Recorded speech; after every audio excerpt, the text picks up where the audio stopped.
Bapak Dharma Setiawan MA, untuk waktu kami persilakan. Baik, assalamualaikum warahmatullahi wabarakatuh. Ini semakin siang sebenarnya kalau para guru-guru status-status ini diceramai bosen Pak Komang. Tapi ya tadi kita kan disuruh ngomong gitu, masa kita diem aja. Alhamdulillah, bersyukur pada Allah pada siang hari ini kita dikumpulkan. Mudah-mudahan semuanya dalam keadaan sehat walafiat. Sholawat dan salam kita sanjungkan kepada junjungan kita Nabi Agung Nabi besar Muhammad SAW. Tentu yang pertama pada Bapak Ikomang Koheri di Komang Khair dari Partai Komang Bersatu, bawa di depan ini. Partainya PDIP tapi sering bikin lelucon-lelucon yang aneh-aneh. Sering kepayungi padahal bukan dapil beliau. Ya Petro itu kan bukan dapil beliau ya, sering kepayungi beliau. Kemarin ngajak Bu Menteri Pemberdayaan Perempuan datang ke Payungi juga. Dan Bapak Haji Indra Jaya, ini saya tulis takut saya lupa Pak. Ini Kepala Kemenakam Tim, Bapak Kiai Haji Fatullah selaku Ketua Yayasan Pondok Darun Nasihin, Ustadz Habib, ini Ustadznya DPD Lampung. Perjuangan. Terus kemudian kepada tentu Pak Haji Ahmad Soban ya. Ini beliau ketua Pasar Payungi sebenarnya. Sekarang ngurus 400 santri di Asyahil Pak Komang. Saya Pak, saya nggak diajak sana. Nah kemarin Pak Sekjen Gerindra kayaknya ke sana Pak ya. Jangan ngomong itu lagi. Siap. Jadi beliau ini ngelola pesantren Asyahil dengan 400 santri. Jadi saya tentu kehilangan ya Pak Haji Soban. Saya kalau malam Kamis kan ngisi pesantren wirausaha. Itu saya sampaikan ada orang kaya Bu Titis, Pak Adri, Buang Lanang. Saya sampaikan begini, apa yang membedakan antara rezeki dengan berkah? Kalau ibu kasih saya duit 1 miliar, itu masih rezeki. Tapi kalau berkah itu adalah sesuatu yang tidak bisa dinilai dengan uang. Dan itu Pak Haji Soban. Kalau ibu kasih duit saya 1 miliar, suruh milih Pak Haji Soban, saya pilih Pak Haji Ahmad Soban. Ya kenapa? Karena lisannya beliau, hatinya beliau, tenaga beliau, pikiran beliau itu untuk digunakan untuk masyarakat. Tapi kalau namanya rezeki itu masih bisa dinilai. Tapi kalau sudah jadi berkah itu tidak ternilai. Nah Ustadz, Pak Kiai di sini kan berkah. Bapak nggak bantu uang pun mereka bikin pondok kok. Iya kan? Apakah Bapak Ibu bikin pondok karena Pak Komang bantu duit? Nah kalau Pak Komang nggak bantu duit kan keterlaluan. Enaknya ngomong di depan kan bisa nyekakin anggota DPR RI gitu. Tapi saya tahu memang beliau waktu itu cerita bahwa nomor 10 itu apa ya bisa menang. Faktanya ya menang. Kalau Allah sudah kun fayakun Pak Komang. Kalau Tuhan berkehendak. Iya. Jadi kalau Tuhan sudah berkehendak, buktinya Pak Komang jadi. Terus kemudian tadi siapa yang DPR RI sebelumnya? Pak Hendrioso ya. Hendrioso itu kan orang 38, kurang apa terkenalnya? Ketua Granat Indonesia. Bukan granat ini loh bom, tapi granat gerakan anti narkotika. Ternyata dikalahkan Pak Komang Koheri. Bapak Ibu yang insya Allah dimuliakan Allah, saya mencoba ya mungkin 15 menit lah biar nggak kelamaan. Ini mungkin agak sedikit daki-daki, tapi saya ingin bercerita tentang apa pendidikan Islam transformatif. Bagaimana sih transformatif itu kita terjemahkan sebagai keteladanan, sesuatu yang menginspirasi, sesuatu yang menggerakkan. Jadi bukan kaburo makatan indallahi antaqulu malatafalun. Ora guru iso jarkoni, iso jar ora iso nglakoni. Atau Tony Boster, waton muni ndobos banter. Next. Nah ini persoalan lain ini hanya yang pernah diundang Kick Andy terus Pak Soban tak pameri. Tapi Pak Soban banyak muncul tuh waktu di Kick Andy kemarin. Pak Soban banyak bercerita tentang payuni. Unsur peradaban itu setidaknya ada 3 Bapak Ibu. 1 manusia, 2 tanah, ketiga waktu itu diungkapkan oleh Malik bin Nabi. Jadi kalau bangsa kita itu pernah mengenal pengetahuan, sudah 2000 tahun lamanya bangsa kita tuh belajar meskipun nggak sekolah. Kita buktikan. Harvard University itu 400 tahun, tapi belum ada profesornya yang bisa bikin Borobudur. Ya kan?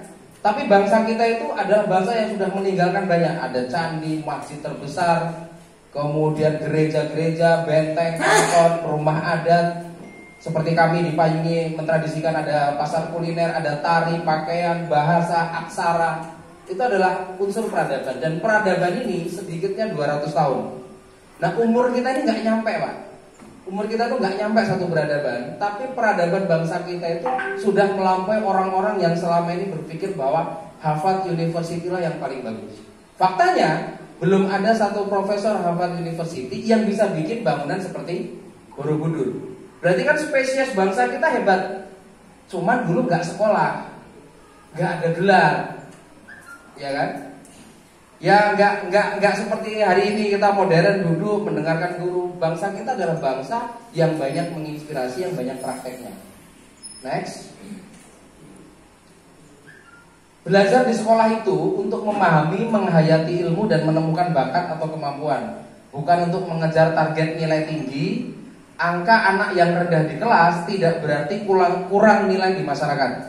Justru nilai yang biasa saja dapat memberi cambuk untuk membuktikan bahwa di masyarakat anak mampu berbuat lebih dari yang digambarkan oleh nilai rapor. Bukankah pondok pesantren ini sebelum ada agreditasi sudah munculkan orang-orang hebat? Gara-gara agreditasi kita stres, ya kan? Ya, makanya kalau Pak Kiai Zarkazi mengatakan bagaimana cara pesantren mengukur nilai pengetahuan? Berapa persenkah? Agamanya berapa, pengetahuannya berapa, olahraganya berapa? Dijawab sama beliau 100%. Olahraganya 100%, pengetahuannya 100%, keagamanya 100%. Tetapi negara kita minta 30% ini, 30% ini, 30% ini. Padahal pesantren itu banyak prakteknya. Kalau nggak bisa ngaji, ya nggak bisa ngaji. Kenapa ini? Oke. Next. Malah seru banget. Nah ini Paulo Freire, ini Menteri Brazil zaman itu. Kalau kita ngomong pendidikan transformatif, orang inilah. Ini bukan muslim Pak, tapi jenggotan seperti ini ya. Tapi jenggotan seperti ini. Beliau lah yang mengatakan tentang pendidikan kritis, bahwa pendidikan tidak hanya sekedar diajarkan orang muncul angka ranking 1 ini, tapi bagaimana pendidikan itu levelnya memang memberikan keteladanan, memecahkan persoalan di tengah-tengah masyarakat. Jadi ikut andil menyelesaikan persoalan, bukan malah orang-orang terdidik nambah persoalan. Itu pertama. Pendidikan kritis begitu. Terus next.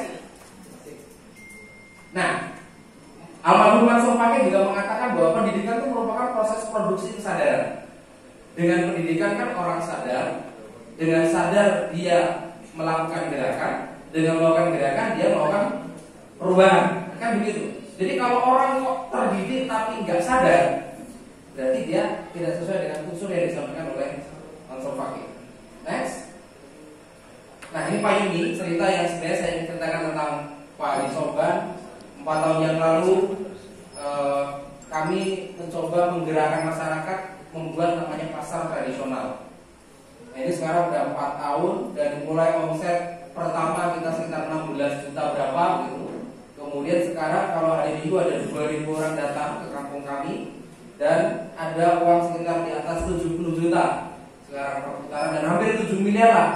Ketuanya masih Pak Soban karena saya nggak pengen ganti. Oke, kalau beliau di karya perjalanan kami harus 2,5 jam kalau besok kita ke tempat Pak Haji Soban, tengok pesantren Asari itu dari metro ke beliau 2,5 jam. Ya harus siap, wakil rakyat kok nggak belum masih lampu timur, harus siap aku gitu loh, harus siap kalau belum. Nah ini posisi, ini kekuatan perempuan. Mama kalau bersatu nggak bisa dikalahkan. Kami mengelola sekitar 60%, 90% pedagang itu perempuan, ada 60-an pedagang lebih, dan mereka membuat kuliner-kuliner tradisional seperti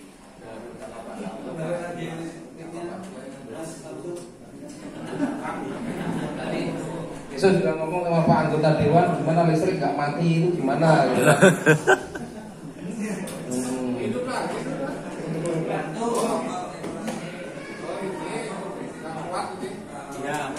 Baik, pendidikan pada akhirnya tidak bicara hanya tentang transfer knowledge, Pak. Bukan hanya tentang transfer pengetahuan, Pak. Orang pintar kan makin banyak.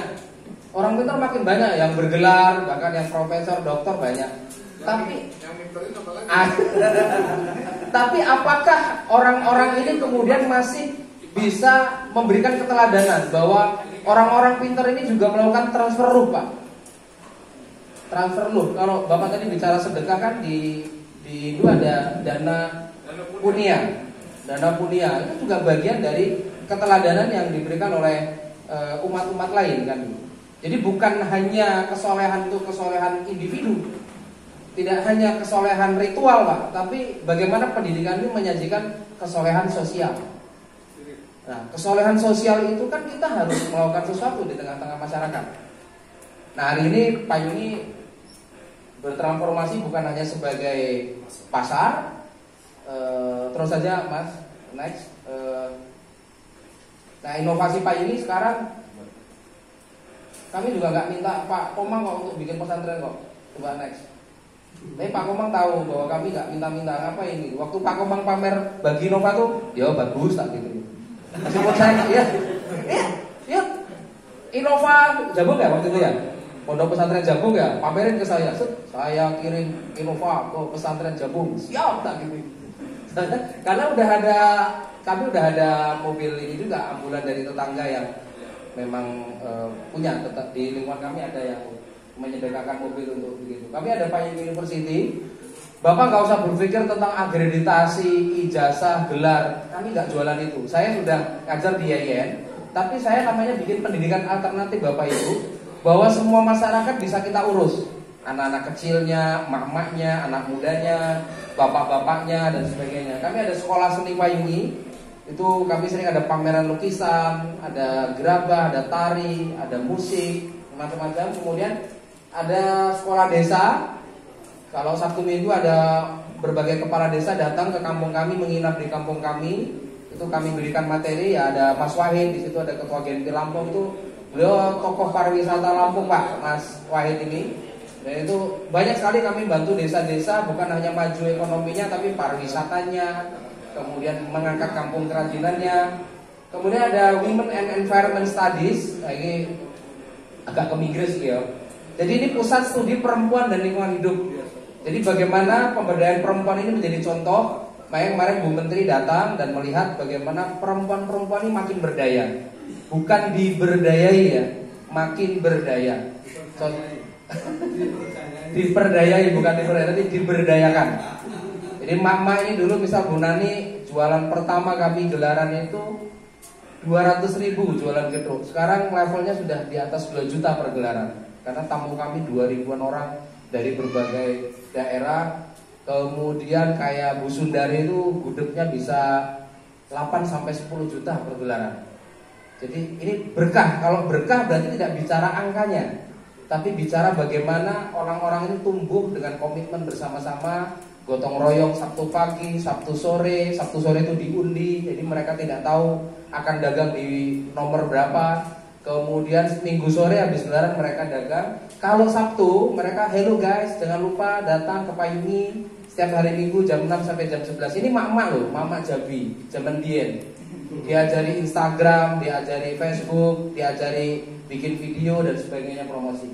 Kemudian kami ada pesantren wirausaha. Sekarang ada 10-an santri, santriwati itu menghafal Quran, tapi kami menggunakan konsep APW. Jadi agama plus wirausaha. Jadi mereka juga ada pelatihan kewirausahaan. Yang penting juga selama ini pondok pesantren itu banyak yang tidak adaptif dengan digital marketing. Nah, kita butuh itu pengetahuan bahwa pesantren harus juga bisa dipromosikan ke berbagai daerah. Kemudian ada teman-teman dari hafal Quran dan terakhir kampung anak Payungi. Next, Mas. Ini sekolah desa. Ini kawannya Pak Komang. Mudah-mudahan jadi Pak Gubernur. Umar Ahmad Tulang Buang Barat. Nah, ini Pak Haji nih. Pak Haji ngajar sekolah desa, Pak Haji Soban. Nah, sekolah desa ini kami juga memproduksi buku. Kemudian ini nanti Solo mau datang ke tempat kami, Universitas 11 Maret UNS. untuk kunjungan dari dosen dan mahasiswanya, UM Malang, UIN Bandung, UIN Jambi, dari berbagai daerah banyak yang datang ke kota metro. Saya kira Malang Lampung Timur banyak yang mungkin yang belum tahu payung. Next. Terus. Nah, Ki Hajar Dewantara itu mengatakan semua orang adalah guru dan semua tempat adalah sekolah. Jadi founder kita itu dulu nggak mikirin gelar sebenarnya, tapi mikirin efek dari pendidikan itu apa. Kalau menjajar gelar, misalnya saya Profesor Dr. Dharma Setiawan MA, kemudian ngampus pulang tidur, mau pulang tidur, ya nggak berguna di masyarakat. Buat apa? Orang-orang guru ustadz ini kan kalau guru ustadz ini krisis keteladanan, mohon maaf, terjadi kekerasan seksual, Pak. Ini kami sedang menggodok tentang bagaimana kekerasan seksual tidak terjadi di perguruan tinggi juga. Mohon maaf, kayak Gus Beci kemarin di Jawa Timur, kemudian terakhir di sekolah Kristen di Malang juga gurunya, mohon maaf, mencabuli murid-muridnya. Mudah-mudahan sekolah-sekolah yang tidak berlabel agama apapun itu juga tidak melakukan kekerasan seksual. Ini penting bagi kalangan keagamaan untuk berani bicara yang keras tentang bagaimana kita memuliakan perempuan. Kita memuliakan perempuan. Next, terus ini Women and Studies, sekolah seni. Nah, seni rupa terbesar dari masa depan adalah membuat kehidupan yang tentram dari sepotong tanah yang kecil. Saya kira kami memimpikan payungi seperti itu, dengan pendidikan transformatif, pendidikan yang menggerakkan, bahwa di tengah-tengah kampung kita juga terus melakukan kegiatan. Kata Kunto Wijoyo, pondok pesantren itu waktu kecil didirikan oleh masyarakat, tapi ketika sudah menjadi besar, dia menjadi membangun tembok yang memisahkan dia dengan masyarakat. Seharusnya kita menolak itu.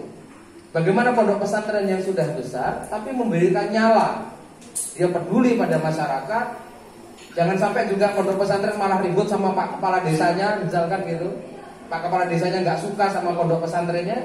Nah, itu harus diurai persoalan itu, bahwa Pak Kepala Desa harus membantu pesantren, Pak Kepala Desa harus mendukung pesantren, dan pesantren harus mendukung gerakan ekonomi di tengah-tengah masyarakat.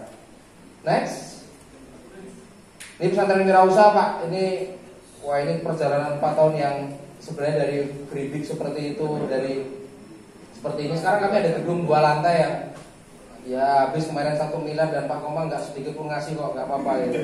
Next. Ya nggak apa-apa, karena sebagai teman kita tuh jangan nyusahin gitu loh. Next. Nah, ini mama nih, kalau mama bersatu kayak gini nih, ini terus Pak. Terus mereka melakukan gotong royong Sabtu tuh Pak, Sabtu pagi, Sabtu siang, Sabtu sore, Minggu sore, terus.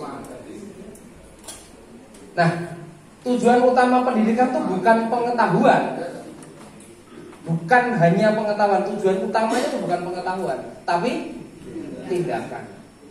Jadi orang-orang pintar itu harus bertindak. Itu tadi harus bertindak. Rasul kan bertindak. Kalau Rasul kan gelarnya juga bukan profesor, Rasulullah Shallallahu Alaihi Wasallam. Tapi Rasulullah adalah bapak pemberdayaan, nabi pemberdayaan. Misal begini Pak Komang, kalau dulu nabi itu, ini ada di Ka'bah dulu ada namanya Lata dan Uzza, Pak Komang. Lalu kemudian Nabi itu mengatakan, wahai Bani Quraisy, jangan menyembah Lata dan Uzza, sembahlah Tuhan Allah milah Ibrahim. Tuhannya Ibrahim, Tuhannya Isa, Tuhannya Musa gitu. Lalu orang-orang Quraisy ini kan protes, wahai Muhammad, engkau gila. Engkau meminta kami menyembah Tuhan, sedangkan di depan kami sudah ada Tuhan di dalam Ka'bah itu. Gitu kan? Nah, ini Pak Sobat ngomong, wahai emak-emak, mari kita buat pasar. Mau dapat duit toh? Wih, ora percaya. Awalnya nggak percaya Pak Haji ya. Wahai mama, mari kita bikin pasar payungi. Kalau akan ada uang masuk ke sini, ada yang nggak percaya. Bagaimana dengan kerja-kerja Nabi, Bapak Ibu? Diminta Nabi ini tujuan untuk berdakwah adalah tauhid, ya kan? Tapi karena tauhid ini Rasul kan dibenci. Pamannya meninggal, istrinya meninggal, sampai kemudian ke Madinah itu kemudian memakan daun-daunan. Sampai para sahabat dan Nabi itu kotorannya seperti itu. Nah, perjuangan kita kan nggak sampai segitu sekarang. Oh gitu. Jadi perjuangan kita adalah perjuangan yang sebenarnya lebih mudah. Baik Bapak Ibu, supaya anak Bapak Ibu tidak nakal, ayo mondok kan gitu kan. Ngono ya wong tuane ya ora percaya. Kan gitu. Jadi hal-hal yang sebenarnya sifatnya lebih menguntungkan ini mestinya bisa lebih kreatif kita jelaskan ke orang banyak. Baik tujuannya pendidikan, baik tujuannya ekonomi, sosial, bahkan seperti Pak Komang sekarang belajar agama. Pak Komang ini kan tinggal syahadat aja kayaknya kan. Nah itu ceramah buat saya ini ceramah bukan hanya hari tadi Pak. Tadi khotbah sendiri setengah jam kali itu tentang itu. Sebelumnya kalau diceramah bisa 1 jam, 2 jam. Kadang telepon itu bisa kalau telepon itu bisa berjam-jam dan ngomong tentang keagamaan. Jadi ya kita doakan syahadat gitu. Karena saya ungkapin ayat itu saya pulangannya nah ini kami punya program pulang ke desa Pak Kawan. Jadi setelah mereka sekolah desa, kemarin saya WA Mas Ardito. Mas Ardito aku mau ke Seperti Banyak, itu tetangganya Pak Kawan kan. Jadi saya nginep di sana mendengarkan emak-emak bagaimana berjuang membuat kreativitas tentang pasar, tentang wisata desanya. Kemudian saya WA Mas Ardito, aku mau ke wargamu. Tahu setengah 4 dia udah di sana. WA, Mas gimana? Aku setengah 4 baru mau berangkat dari metro. Akhirnya nungguin sampai jam 6 kita ngobrol-ngobrol. Habis itu dia pulang. Saya nginep di desa ini. Nginep saya dengan kawan-kawan dan mendengarkan bagaimana orang-orang desa bicara kreativitas, bicara mimpi desanya seperti apa. Dan kalau kita mengandalkan dana desa Pak Komang nggak cukup. Sekarang orang dana desa ini malah jadi musuh. Gara-gara ada dana desa orang diajak gotong royong males. Gara-gara dana desa kita curiga sama Pak Kepala Desa. Dan Kepala Desa yang tidak punya gagasan, memang hanya 3 hal yang dilakukan. Mobilnya baru, rumahnya baru, istrinya baru. Jawabannya Pak ada ketemu Kepala Desa Pak. Makanya kita ya kita bantu ide. Kita bantu ide karena pengetahuan itu penting. Kalau orang nggak mau belajar, orang merasa sudah cukup pintar, pada akhirnya uang seberapa pun tidak cukup. Next. Nah ini penting nih. Pesantren Bapak Ibu, desa-desa Bapak Ibu, sekolah-sekolah Bapak Ibu, ini harus diurus tuh Instagramnya, lalu ada aplikasinya, websitenya, YouTube-nya, Facebook-nya, supaya dikenal. Gerakan tanpa media is nothing. Kenapa kami bisa diundang ke Kendi? Follower Payung itu sudah 9.500. Waktu Menteri diundang, follower Bu Menteri baru 8.000. Kami 9.500 follower Instagram dan orang datang 2.000 orang aja. Karena yang follow kami sudah di atas 9.000. Next. Nah ini penting Bapak Ibu. Penggerak itu 2 hal Bapak Ibu. Dia mengajar dan dia melayani. Nah ini Pak Haji banget ya. Terus kalau Bapak Ibu mau menjadi penggerak, maka jangan berpikir mau untung. Kita harus selesai dengan diri kita sendiri. Pak Haji saya ini kalau mau ada duit ya dagang. Orangnya kayak tukang pala habis gelaran nih. Mama nih, pala stop. Kami mendukung bagaimana mak-mak ini berjualan. Dari mulai omset 16 juta sekarang ke 70 juta per gelaran, kami melakukan setidaknya 2 hal. Ya, mengajar tuh the more we teach, the more we learn. Semakin banyak kita mengajar, sebenarnya semakin banyak kita belajar. Ya kan? Service the order, effect internal growth. Semakin banyak kita memberi, sebenarnya bukan hanya orang yang kita beri yang senang. Pak Komang kasih duit amplop ini, sejatinya kan Pak Komang juga tumbuh jiwanya, kepekaannya. Bener orang yang pelit banget loh. Pak Indra ini gak berbagi kopi, gak berbagi makanan, jadi parah loh gitu. Maka sebenarnya yang akan tumbuh adalah jiwa kita yang memberi. Jadi service the order. Kalau kita melayani orang lain, sejatinya bukan orang lain itu yang membantu, kitanya yang membantu itu juga perasaannya jadi peka, jiwanya jadi lebih terbuka, jadi lebih ikhlas dan sebagainya. Next. Nah, saya kira sudah cukup lah. Nanti tampaknya saya kebanyakan. Nanti Pak Indra kekurangan waktu. Mohon maaf jika ada kekurangan. Assalamualaikum warahmatullahi wabarakatuh. Oke, luar biasa.